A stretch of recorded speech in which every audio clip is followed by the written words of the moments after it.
Assalomu alaykum va rahmatullohi va barakatuhu. Hurmatli ustozlar va qarindoshlar, hammalarga Allohning rahmati, salomi, barakati bo'lsin. Alloh subhanahu va taolo har biringlarni dunyoning har qaysi joylarida xotirjam, salomat qilsin va har biringlarningki kunlarini Alloh o'zi yaxshi ko'radigan, rozi bo'ladigan amal, ibodatlar bilan va diniy va dunyolik o'zimizga, avlodlarimizga, vatanimizga foydasi bo'ladigan yaxshi ishlarni qilish bilan o'tkazishga muyassar qilsin.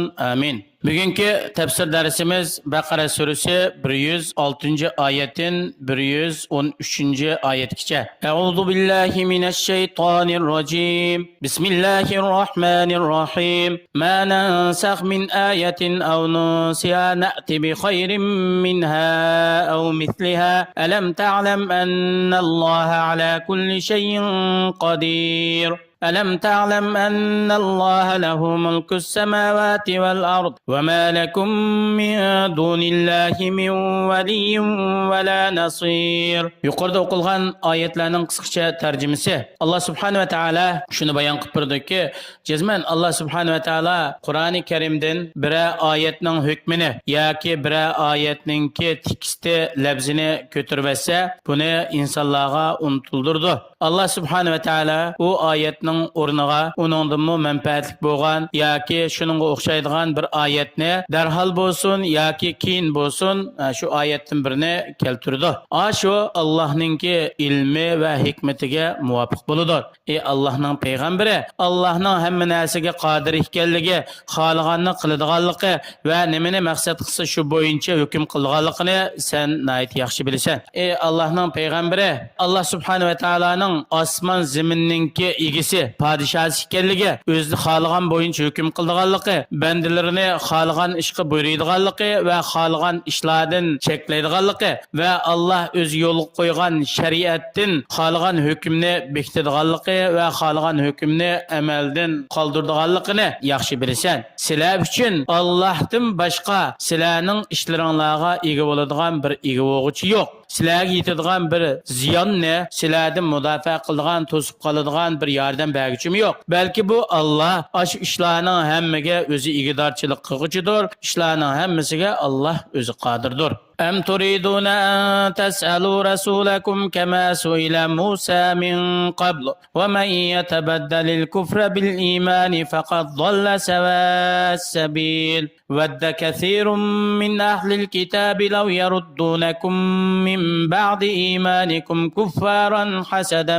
من عند أنفسهم من بعد ما تبين لهم الحق فاعفوا واصفحوا حتى يأتي الله بأمره إن الله على كل شيء قدير وأقيموا الصلاة وآتوا الزكاة وما تقدموا لأنفسكم من خير تجدوه عند الله إن الله بما تعملون بصير. مؤمن الله sizlarningki Alloh sizlarga avatgan elchi Allohning payg'ambaridan uning hukmiga, so'zlariga e'tiroz bildirib, qarshi chiqib, nayta chunqurlab savol so'rab ketish bu sizlarning ishinglardan emas, sizlarga to'g'ri kelgan ishlardan emas. Musa alayhisalomningki qavmi o'zining payg'ambaridan savol so'raganga o'xshash sizlar bundaq chunqurlab savol so'rasanglar sizlarga loyiq bo'lmaydi. Musa alayhisalomning qavmi o'z vaqtida Musa alayhisalom shundaq degan: "Arinalloha jahratan." Allohni ko'rsatsang iymon etamiz deb shundaq gapni degan. Bular ravlus to'g'ri yo'l bo'lgan o'tirhal yo'ldan izib ketdi, iymonni tashlab kufrni tanladi. Yahudi Nasaralardan ko'pi sizlarningmi iymon etgandan keyin xuddi butlarga ibodat qildigan kofirlarga o'xshash bo'lib ketishinglarni yoki shu kufrga qaytib ketishinglarni orzu qiladi.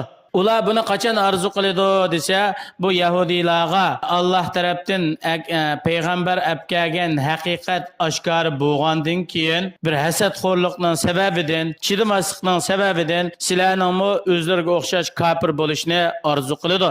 Mu'minlar, ularningki qilmishlarini afu qilib o'tinglar. Ularningki nadonligi, jahilligi sababidan qilgan ishlarini va ularning ko'ngliga yo'shirgan o'chmanliklarini afu qilib o'tinglar. hatto ular to'g'risida Allohning hukmi kelgicha haqiqatan bu to'g'rida Allohningki hukmi keldi. Kafirlarga bu yerda ikki turlik tanlash va ya'ni ular yoki musulmon bo'ladi yoki har yilda islom hokimiyatiga jizya pul topshirdi yoki o'ltiriladi. Haqiqatan Alloh subhanahu va taolo hamma narsaga qodirdir. Alloh hech qanday narsadan ojiz kelmaydi. Ondan keyin Alloh subhanahu va taolo mu'minlarni ulardan yetgan aziyatlarga sabr qilish, dinda mustahkam turish va iymonini kuchlantiradigan amallarni qilishga buyurib, shunday dedi. Namozning farz, vojib, sunnat, mustahablari bilan to'liq mukammal shaklda ado qilinglar. Alloh subhanahu va taolo sizlarga ato qilgan molninki zakatini zakat ilish haqli bo'lgan kishilarga beringlar.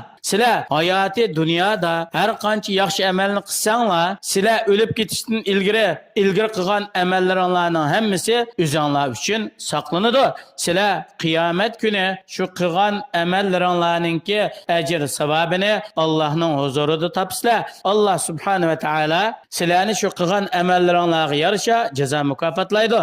Allah subhanahu wa ta'ala sizlarning qilmishlaringlarni ko'rib turg'uchidir. Har bir insonga uning qilgan qilmishiga yarasha jazo mukofot beradi. وقالوا لن يدخل الجنة إلا من كان هودا أو نصارى تلك أمانيهم قل هاتوا برهانكم إن كنتم صادقين بلى من أسلم وجهه لله وهو محسن فله أجره عند ربه ولا خوف عليهم ولا هم يحزنون. Yahudi nasaralardan bir bölük kişiler şundak deydi. Hakikaten cennet yani özlerine xas. Cennet bizge xas deydi. Yahudilardan bir bölük kişiler cennetke fakat Yahudi boğanlar kirdi.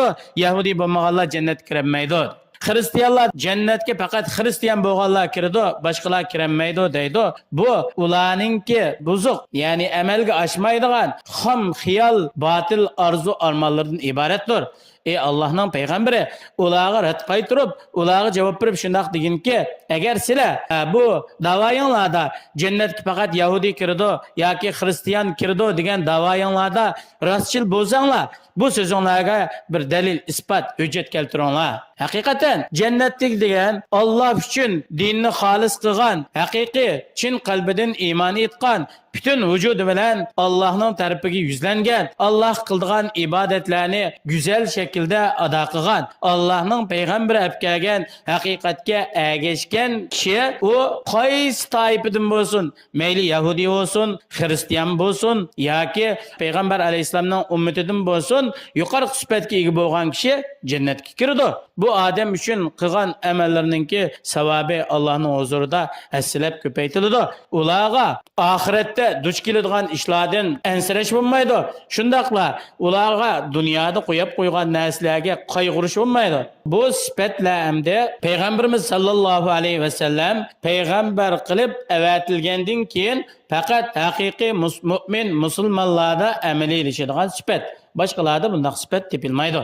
Yuqorqi oyatdan ilingan foydalar ishlarning hammasi Alloh uchundir. Alloh subhanahu va taolo ahkomlardan, shariat, qonun, prinsiplardan xohlaganni almashtirdi, xohlaganni o'zida qo'yib qo'ydi. Shuning hammasi Allohning ilmi, Allohning hikmati, Allohning xohishi bilan bo'ladi.